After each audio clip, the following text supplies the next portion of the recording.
Hello, printmakers. I am so excited that you were able to pick up your printmaking kits, and we're going to start putting them to really good use today. So everybody should have one of these. They might be in different colors. Today we're going to start a process called Intaglio, and Intaglio has been around for hundreds of years. It's actually kind of the opposite of relief printing, which is what we've been doing so far. So with relief printing, we had a block and then we carved away the surface and we rolled our ink out on top of that surface.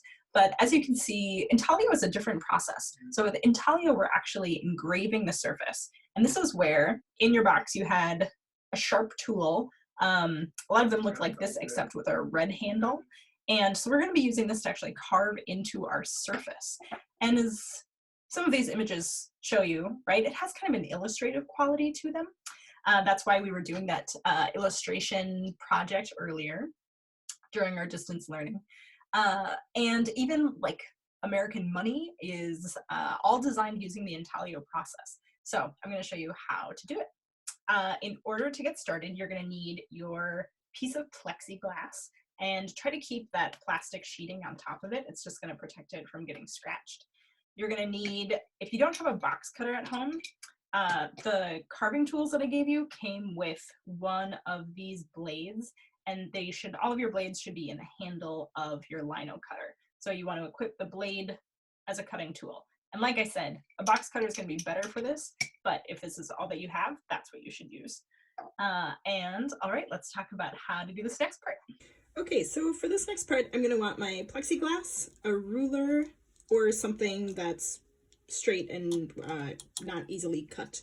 And I want my knife, and I'm going to use a Sharpie, but if you have like a pencil or a pen, either of those is fine. So the width of the bed is just a little bit smaller than 3 inches, and it's about 5.5 inches long.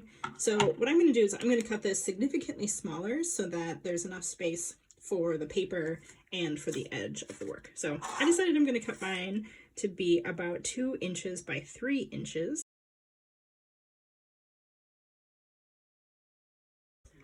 So now I'm going to take my knife, and when you're cutting plexiglass, you actually don't want to push down hard at all. So I'm just going to score it maybe like 30 times, just over and over and over and over again.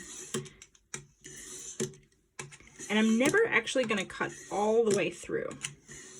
Of course, you want to be really careful, make sure that your fingers aren't in the way. Put that away.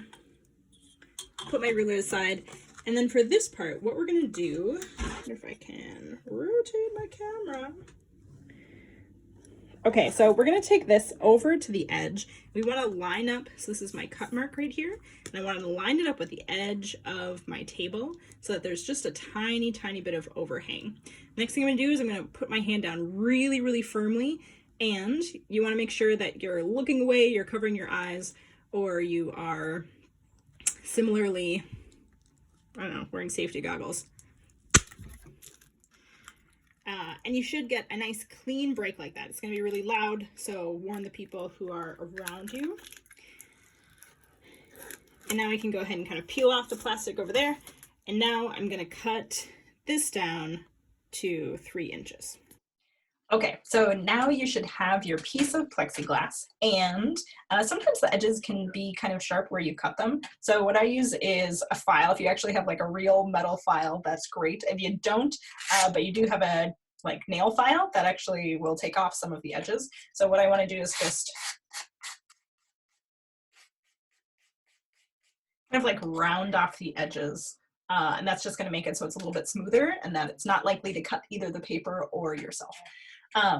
Next thing is what are we going to do? So you're going to come up with your design, and you have 2 options. What you can do is either take your plate and grab a sketchbook and then trace or like create a design on your sketchbook that you want to use. And then we can actually just put this down and trace on top of that. Or if you have something like a photograph, I found this picture of my brother when I was cleaning the house the other day. And so I'm going to use this to actually make a little design for my brother. So whatever you want to do, you want to take your image And if you want to just draw directly on top of your plexiglass, you can. Sometimes because you're drawing on top of a clear plate, it can make it just like a little bit hard to see. And so it's helpful to have something that's kind of guiding you. And I'm looking for tape. And then you're going to want to just tape it down to your surface so that it stays put. Okay, I'm going to change my camera angle so you can see what I'm doing. All right, so now I've got my tool, and what I'm going to do is I'm going to start scratching into the surface. And you don't have to scratch very hard, but you do need to make a lot of lines. So what I'm going to do is I'm going to start any place that I see a shadow. That's where I want to make my mark. So this is totally the opposite from that relief printing that we were doing before, where before it was anything that we were working with, that area would turn. Right, what we carved away would be white, and this is going to be the complete opposite. So what it is that we're carving, that's where the ink is going to attach, and so we want to make sure that we are making lots of marks.